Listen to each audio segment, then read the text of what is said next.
Kelompok bersenjata Houthi Yaman menembakkan rudal balistik ke kota Eilat, Israel pada Jumat 2 Februari 2024. Mereka juga mengancam akan melanjutkan operasi militer sampai Israel mengakhiri agresinya di Gaza.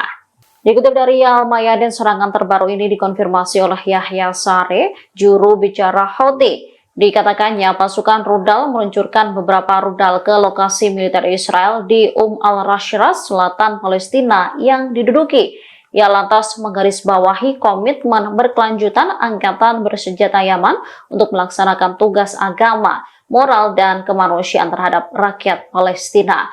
Lebih lanjut dikatakannya, Houthi tak akan ragu untuk melakukan lebih banyak operasi militer terhadap pendudukan Israel, baik melalui darat maupun laut, sampai agresi berhenti dan pengepungan terhadap rakyat Palestina di jalur Gaza dicabut. Sementara itu, militer Israel mengklaim telah mencegat rudal tersebut menggunakan sistem pertahanan udara Arrow. Mereka mencegat rudal itu di Laut Merah.